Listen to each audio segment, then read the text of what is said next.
ఆంధ్రప్రదేశ్లోనే కాకుండా భారతదేశంలో, ప్రపంచంలో కోట్లాది మంది హిందూ భక్తులంతా కూడా పవిత్రంగా భావించే మహాపుణ్యక్షేత్రం తిరుమల. 7 కొండల వాడంటే ఒక్కొక్కరు ఒక్కొక్క పేరుతో పిలుచుకుంటున్నారు. ఉత్తర భారతదేశానికి పోతే బాలాజీ అని, తమిళనాడు పోతే పెరుమాళ్ళని అనేక రకాలుగా పిలుచుకుంటూ భక్తులందరికీ ఒక నమ్మకం, ఇష్టమైన దేవుడు, కలియుగ దేవుడు. అదే సమయంలో తిరుమలకు వచ్చి పవిత్ర దర్శనం చేసుకోవాలి, కలియుగ దేవుని యొక్క బ్లెస్సింగ్లు తీసుకుంటే ఏదైనా సమస్యలుంటే పరిష్కారం అవుతాయనేది ఒక నమ్మకం, ఒక అనుబంధం.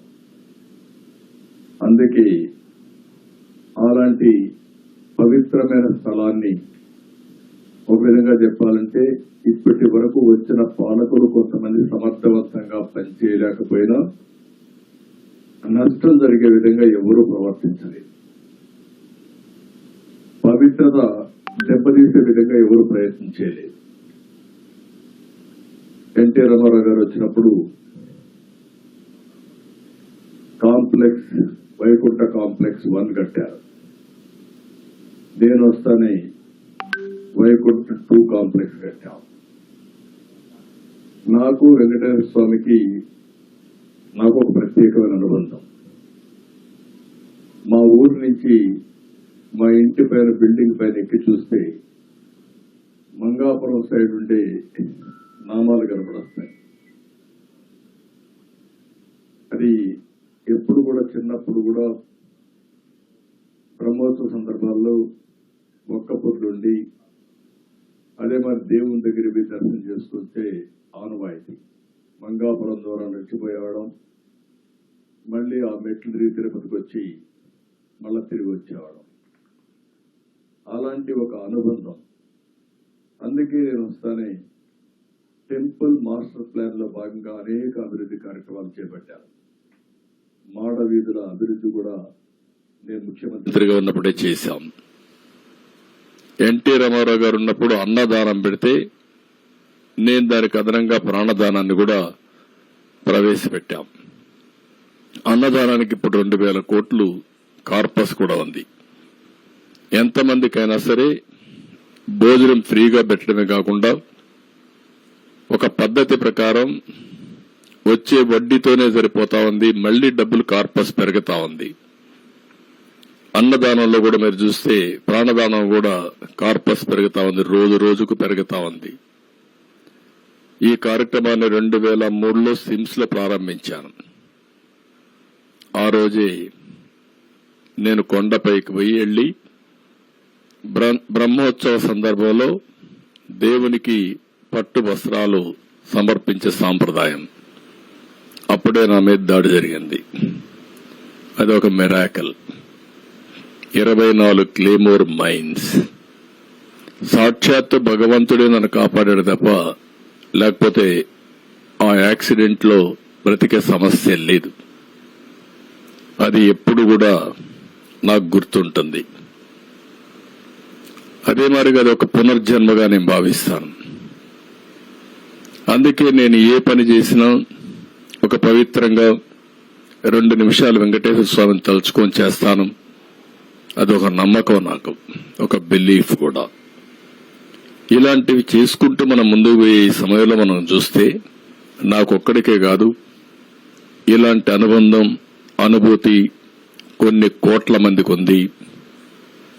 అది వెంకటేశ్వర స్వామి మహత్యం.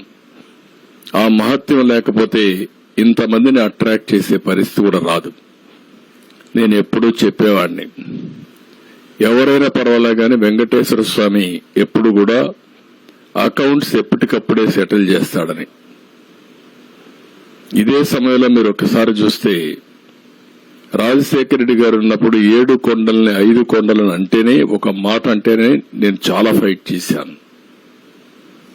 దాన్ని ఫైట్ చేయడమే కాకుండా నేను పాదయాత్రతో 7 కొండలెక్కి మొక్కు తీర్చుకున్నాను. ఎందుకంటే ఒక నమ్మకంతో ఏ పని చేసినా, పోరాటం చేసినా, అవన్నీ చేశాం, ఎన్నో ఆందోళన చేశాం దేవుడి పవిత్రత కాపాడడానికి. మీరందరూ చూసినప్పుడు వెంకటేశ్వర స్వామి అనేది ఒక అద్భుతమే. అక్కడికి పోయినప్పుడు కొండెక్కగానే ఒక గమ్మత్తు, మైమరిచిపోతాం. రెండో తెల్లవారుజామున 3 గంటలకు గాని సుప్రభాత దర్శనానికి పోతే వైకుంఠం అనేది ఎవరికి తెలియదు గాని వైకుంఠం ఈ విధంగా ఉంటుంది, ఇంత ప్రశాంతంగా ఉంటుందని ఆ టైంలో మనకు ఆ స్ఫూర్తినిస్తుంది. అలాంటి ఒక స్ఫూర్తిదాయకమైనటువంటి పవిత్ర క్షేత్రం తిరుమల. అలాంటి పవిత్రమైన క్షేత్రంలో 5 సంవత్సరాలు అపవిత్రమైన కార్యక్రమాలు, రాజకీయాలకు ఒక పునరావాసం,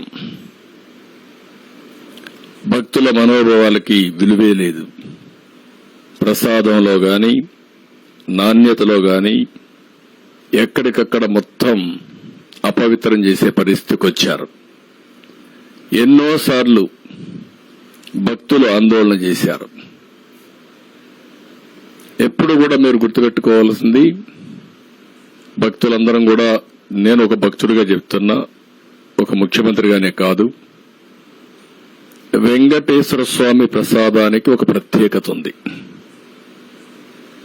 ఆ ప్రత్యేకతకు కూడా కారణం 300 సంవత్సరాల నుంచి ఈ వెంకటేశ్వర స్వామి లడ్డు ఒక రెసిపీ, అది తయారు చేసిన విధానం, అందులో వాడే పోషక పదార్థాలు ఏది కూడా ప్యూర్ గా ఉంటాయి.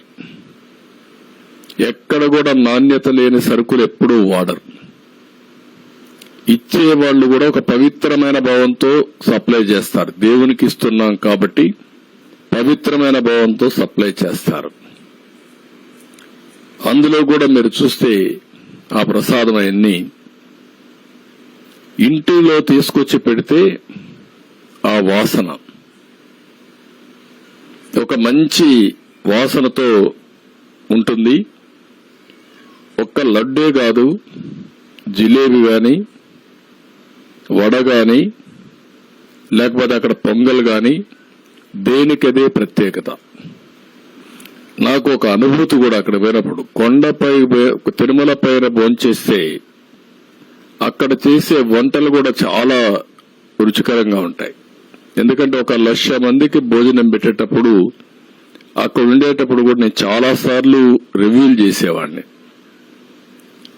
ఎలాంటి మీరు ప్రోడక్ట్స్ వాడుతున్నారు, ఎంత రెసిపీ వాడుతున్నారు, ప్రాసెస్ ఎట్ చేస్తున్నారు, టేస్ట్ ను కూడా ఇచ్చేయండి, పౌష్టికాహారం చేయమని చాలాసార్లు చెప్పాను. రెండోది, మీరు ఇంకొకసారి చూస్తే వెంకటేశ్వర స్వామి దగ్గర నేను మొత్తం హెలికాప్టర్స్ తో సీడ్ బాల్స్ వేయించాం. 9 సంవత్సరాలు ఎప్పుడు పోయినా సమీక్షలు చేసి కడాన నేను మన ఆ మహర్షి ఎవరైతే ఉన్నాడో హిమాచల్ ప్రదేశ్ లో ఉండేటువంటి ఆయుర్వేద ప్రొడక్ట్స్ కూడా తయారు చేసి రామ్దేవ్ బాబా, ఆయన్ని కూడా తీసుకొచ్చి తిరుపతిలో ఉండే ఆయుర్వేద వెంకటేశ్వర స్వామి ఆయుర్వేదకు దీనికి అనుసంధానం చేసి టెంపుల్ చుట్టూరు అంతా కూడా తిరుమల మొత్తంతా ఒక ఆయుర్వేద ప్లాంట్స్ కూడా పెట్టి, ఆల్ మెడిసినల్ ప్లాంట్స్ పెట్టి ప్రమోట్ చేశాం. వాటర్ కన్జర్వేషన్ అన్ని చేశాం. అందుకే అప్పుడు ఎప్పుడు కూడా మీరు చూస్తే ఒక పచ్చగా ఎప్పుడు వెంకటేశ్వర స్వామి దగ్గర అంత మునుపు అక్కడక్కడ రాళ్లు కనపడేట్టు గాని రాళ్లల్లో కూడా చెట్లు పెట్టి ఒక పవిత్రంగా చేసుకున్నాం. ఈ లడ్డు కూడా మీరు చూస్తే చాలా డిమాండ్, వెంకటేశ్వర స్వామి లడ్డుకు చాలా డిమాండ్. 155 గ్రాములు. ఆ తయారీకి 40 గ్రాములు ఆవు నెయ్యి, 40 గ్రాములు శనగపిండ, ఇతర దిగుమతులు కలిసి 70 గ్రాములు మొత్తం ఉపయోగించి ఒక నాణ్యత, సువాసన, అందులో వేసే పదార్థాలన్నీ యూనిక్ గా ఉంటాయి. దీన్ని జియోగ్రాఫికల్ ఇండికేషన్ ట్యాగ్ కూడా రిజిస్ట్రేషన్ చేసి 2009లో పేటెంట్ రైట్ కూడా పొందారు.